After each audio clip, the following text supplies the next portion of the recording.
Hello, everyone. Welcome to another episode of Soul Talks with Alka. So, do you often wonder when you're struggling with you can't get one thing done, and there is a woman who can do four things, five things, and juggle four different balls, and you're like, what's wrong? How is she doing everything, and I can't get through one thing? Well, I have with me someone who I think should have multiple personalities, but she does not. She only has one. She just handles multiple things. So, Meiling, welcome to Soul Talks with Alka.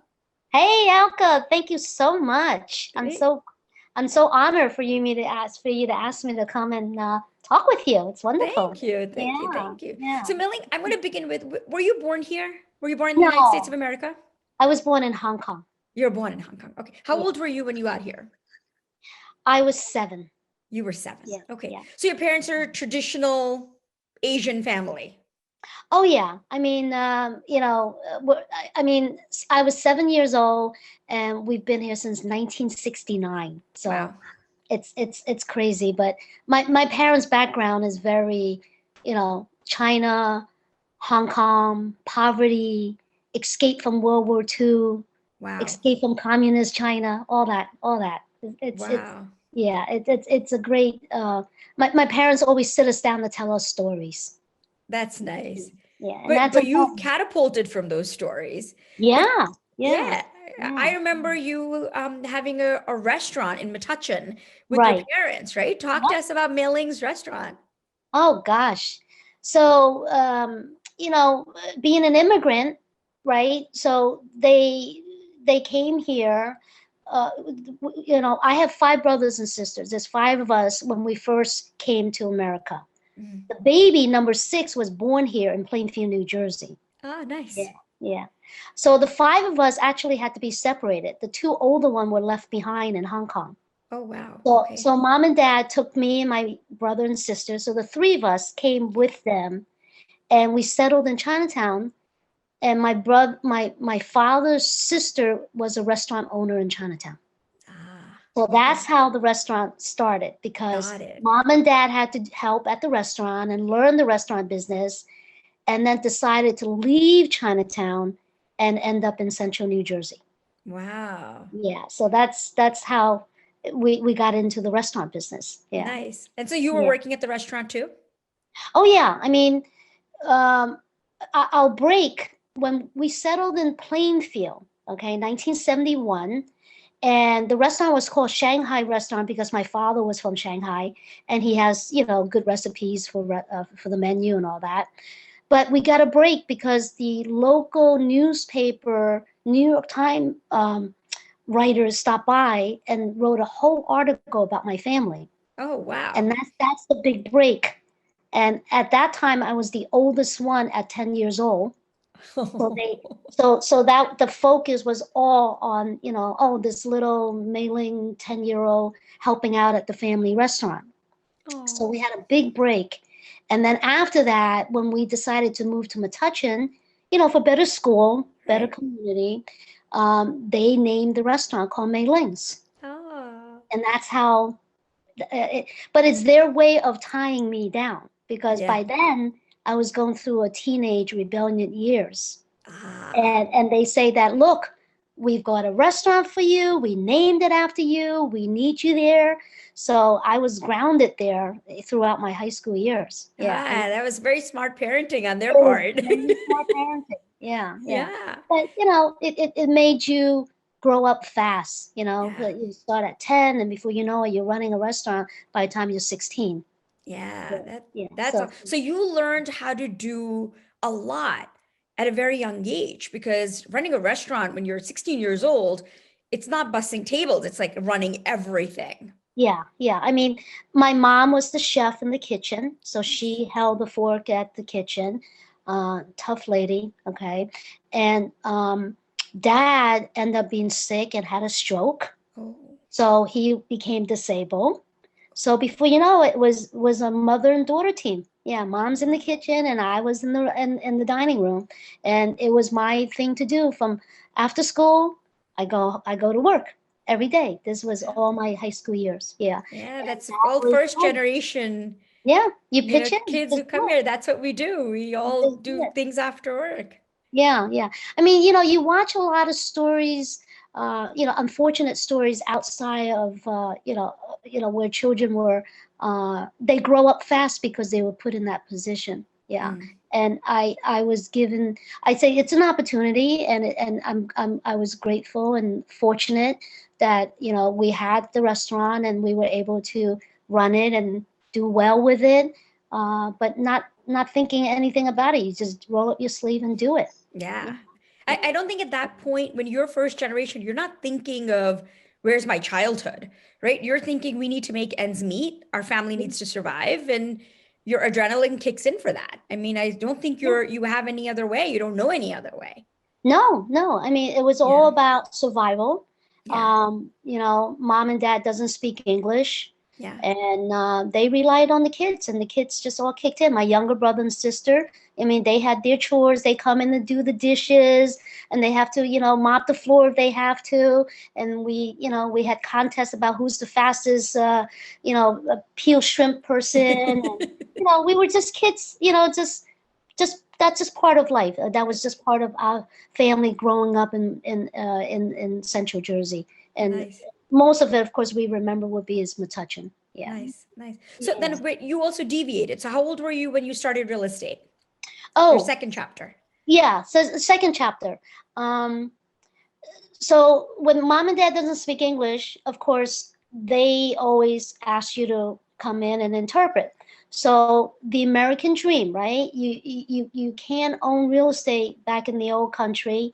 So you work hard, you save for rainy days, and you want to buy your first home and become a American dream. So I got involved in translating with real estate agents back then, Century 21 Homes by Honey, Sure. so I got involved in being exposed to real estate again at a very young age, Yeah. translating. Yeah, Wow. not, I mean, I learned things like, you know how they say the number four is no good for Chinese, the Yeah. whole T intersection. I Yes. learned all that at that time when mom said, oh, I don't like that house. I can see the street because there's a T intersection. It's bad feng shui. So back then I was like, okay, well, they say it's bad feng shui. I don't know what that means, but I said it and I don't like T intersections. And later you learn why. Yeah, exactly. You Yeah. learn So there's a method to the madness. yeah, it was Yeah. definitely because it's amazing when you go back and just go down memory lane how much your parents have um, had such an influence. Absolutely. Yeah, yeah. So Absolutely. Are you a yeah. version of your mom? You said your mom was a tough cookie. Are you a version of your mom? Oh yeah, Are yeah, you? definitely. Yeah. Yeah. Yeah. My dad passed away young, so Oh, but I really think that my mom is really I give everything credit to my mom. Yeah, oh, yeah, oh, everything to her. Yeah, that's and thank awesome. God she's great. She's today she's 87, That's and awesome. So how old were you when you started real estate? went off to college, Hmm. major in business and hotel management. Again, no clue what I'm doing, no clue what I want to do. Okay. And it was very natural to come back home. Actually, I worked in Boston for a little bit, and then I said, no, I want to, work in the city, New York City, young, and yeah. So I said, okay, let me commute from home, and that didn't work out. The corporate scene just wasn't for me, Right. and I was dabbling with real estate part time. Oh, Yeah, okay. when we bought our first property, I said, "Oh, I can do this. Let me go get my license. Now that I'm out of college, I have time. Let me go get my real estate license. I can do this." So I decided to get my license and just dabble with it, and still keep my full-time job in New York City. But of course, we know that doesn't work. Yeah. Yeah, Yeah. no, it doesn't work. It doesn't. Uh, You need to put yeah, your heart into it. yeah. You're There's an this. Asian woman in the 90s, 80s or 90s at this is 90s, right? Yeah, the Okay. 80s. I 80s. was yeah, yeah. I started my real estate career in the late 80s. Yeah, Okay. So yeah. how is that if was that accepted? And you're not mainstream, you're not mainstream. Was that if accepted by everybody, by the society to say, okay, there's this little young Asian girl who's going to be selling. How is the society accepting you? Um, in the 80s, again, as time progressed, right? there's more competition, right? Right. And the consumer demands more. Right. They know more, Right. right? That makes things more difficult and changes like that. But when you're young and naive, it doesn't bother you. You don't It's even true. know. You're Ignorance not is bliss. yeah, yeah, exactly. You just enjoying being young and being energetic and being enthusiastic and learn the business that you don't even know if there was anybody attacking you. I remember just being, loving learning, really getting into it. I remember waking up one morning, this is about a year and a half into it. I'm a late person, right? I work late. I rather work till 10, 11 o'clock at night. Then I wake up at 8, 9 o'clock in the morning instead of 6 in the morning to commute to New York City. And I Right. said, I love this job. I swear to God, these are things that I just remember so well. Yeah. But I didn't feel struggling from the outside forces. Yeah. Okay. And culturally, I think that's also make a difference. Yeah. And again, I went to Metuchen High School.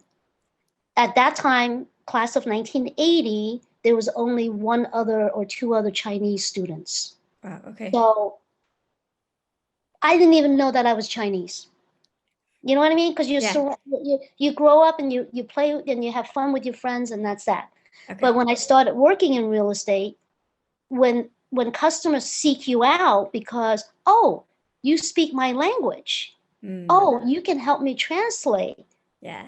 Then I realized, I swear to God, this is at 26, 27. I realized, I said, oh, I speak another language that I can make this really resourceful for me. Ah. That's where the aha came, because when customers seek you out because you speak the same language and they feel more comfortable. Right. Again, being young and naive, that you just don't realize that you've got this gift that you don't even, that now that you can really use it. That's awesome. So does your daughter speak Cantonese? No. She grew up speaking Cantonese because my mom babysat her. So her first words were in Cantonese, Oh, but nice. in no time she lost it. The minute school starts, she lost it. But what's really great is when you don't push, they do it. When she went off to college, her counselor advised her to say that you really should take Chinese. You've got it. You have Chinese and you've got an advantage that you should really, and you've got the tone for it. So she took Mandarin and she ended up majoring in Mandarin. Oh, look at that. Yeah, and she speaks Mandarin, reads and writes Chinese. She knows more Chinese than her mother. That's nice. That's awesome. And her father's half American. But again, see how you just, God forbid, if I pushed her, she would have hated it and she would have nothing to do with it. Yeah. Yeah. So Meiling, you went on to become a broker of record, right? For real estate. Then how was that transition? How was that to even get people to come in for an office, like to recruit people? How was that as, again, an Asian woman recruiting? Right. Well, we, again, growing up in a family-owned restaurant business, entrepreneurship is always, it's in your blood. It's in all my brothers and sisters. My nephew, as you know, Raymond. So it's all because of mom, grandma, right? So it was very natural for me to go from a real estate sales to say, my next step would be is to say you should have your own brokerage. So it was a very natural path. Progression. Yeah. Challenges, definitely. I felt the pressure and I felt the challenge. I remember when I first started, and by then I was 27, 28. I was still very young though. Yeah. I remember, and I felt the pressure because all the brokers around me are like, who's this young lady that's starting this brokerage? Who is she? I mean, and I remember going home and finally, if I relaxed, my jaw was hurting because I was so tense. I still remember that so well. Yeah, yeah. And the rejections on the recruiting, oh my God. A lot of tears. A lot of tears. Yeah. A But lot of tears. Yeah. nothing is built easy. Nothing is built easy. Yes. No. Success Yeah. is never as easy as it looks. It's Yeah. got a Yeah. lot of Yeah. crying Oh yeah. moments behind there. Yeah. Yeah. And a big learning curve for me from going through the struggle. It at the end of the day, it really sunk to me to say it's okay because that person that doesn't want to join you, I need to respect that whatever decision they made felt it was best for them. Yes. It wasn't about me. It wasn't about anything on my side. The decision was made because that's their decision, what they felt Mm. was best for them. So I had to wrap my head around that to really understand it and be able to take the rejection and just say, okay, we just move on. Yeah. Yeah, I yeah, think it's all attitude, right? It's how you yeah, talk to yourself, how what you say to yourself. yeah, Otherwise, you won't be able to move on in life, yeah, yeah, yeah, right? yeah. Yeah. It was definitely, but it was a growing pain. That was a Yes, definitely for growing sure. pain. Yeah. So you take your fast forward, you have a Mhm. wonderful career in real estate, but you're still yearning for more. You still Yeah, want to do more. So tell yeah, us, like, where does this inspiration comes from saying, you know what? I've had a successful restaurant. I I now have a brokerage firm that I'm okay with, but now I'm going to go and acquire an inn because yeah. that's what I want to do. And we bought it and we used it as a vacation home, as a rental home, and then had it wasn't like a real B&B until my husband decided that he's done with his corporate job and Ah, that I'm gonna go run this being this inn. Yeah. got And, it, and, got it. and So that's that's how. his baby mostly. Yeah, in other words, it was started out as an investment, and Mm. now he decided that he's done with the whole corporate stuff. So he says, "I'm done." Yeah, and Nice. Milling, while you were doing all of this, you started a chapter for Aria in New Jersey. So right. tell us what made you do that. Um, I was introduced to the New York chapter. Mm-hmm. The Fair Housing in the Realtor Association invited the New York chapter to come in to speak about Aria. Mm-hmm. And I've known about I think there was a NARAB, NARAB. Those are organizations for the African American realtor associations and the Hispanic, and there hasn't been one for Asians. Mm. So the New York chapter, of course, the original came out from California. Mm. Today, there's over 40 chapters and over 17,000 members. Mm. Yeah. But Wow. the New York chapter came in about in 2009 or 2008, and when they spoke to us in our Middlesex County Realtor Association, I was very impressed with what they have to say, what their mission is, and I said, wait a minute, I'm in New Jersey, I'm surrounded by Asians. I said, why don't we have a chapter in New Jersey? And Mm. and and then one conversation led to the next, Wow. and that's And how it started. what is Yeah. your role? I know you started it, but now Yeah. you're very actively involved in it as well, right? Right now, I was the founder and I became the president, and then of course there's other presidents since then, and I'm the advisory member of the local chapter, and I moved on to getting involved in a national. What differences has Aria made in the local New Jersey area since you've started it? Um, the goal is to be able to provide education and networking, Mm-hmm. and a lot of camaraderie, right? Mm. And I think that having support and having fun. I Mm. mean, take the real estate industry and really, we work hard. We go through a lot. There's a lot of ups and downs, and there's a lot of pressure. But sometimes you got to take that hat off and just really mingle and have a good time. And Yeah. we make that. And local chapter. the spirit of the national chapter funnels back down to the local chapter, and we try to Absolutely. duplicate that in a local level. Yeah. Wow, very nice. Yeah. So how does Meiling wear so many hats? Give us your secret. Tell the people who are watching how they can fulfill their dream and they never have to stop. You're never too old to accomplish something. Talk to us about how do you do it? And what is your inspiration? And how does somebody get inspiration or just go after their dream? By I listen to so many motivational speakers. I do. And I get inspired by, listening to other people's stories, going out, getting advice, and again, constantly being surrounded by positive energy. It's very important that the more positive energy you are surrounding yourself with, it will all fall in place. Yeah.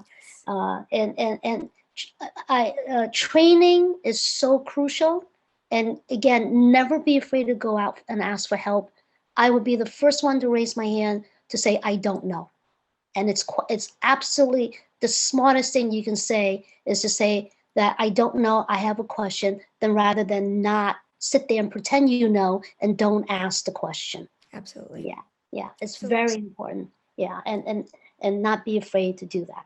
yeah. And what about for someone who says, you know what, I've already done this. Can I venture into something else? Am I too old to venture into something else? What would be your advice to that person? I'm already 40. I'm already 50. I don't know if I can start something new. What would be your advice to someone? It's never too late. I mean, you're given such valuable time on earth, right? If it really pops into your head at the age of 40 or 50, that means that it's your call, it's your time that you should do it. Yeah. I was speaking to another, again, surround yourself with good people. I was speaking to a coach, and she says to me, one of her clients is taking ballroom dancing, and she's 85. That's awesome. Right? And then I said, you know what? I want to be that lady. That's I awesome. want to be able to say, gosh, I would like to say that I want to be able to take up ballroom dancing by the time I'm going to do it before then. That's But right. if I didn't get to it yet, I want to be at 85 to be able to do the ballroom dancing. Yeah. Yeah. That's awesome. That's the spirit of life. Yeah. Yeah, Yeah. it's the spirit of Absolutely. life. And Yeah. with that, we want to say thank you, Meiling. Thank you for Oh, joining us. We're hoping we'll make a difference to one life, but I'm sure we'll make a difference to many. Thank you and so much. Thank you I'm for so joining. glad you asked me to talk. It's so Absolutely. good. Yeah, thank you so much. And thank you for sharing your life. Thank you so Thank you. much. All right. Thank you. Talk Bye. to you soon. Take Bye-bye. care.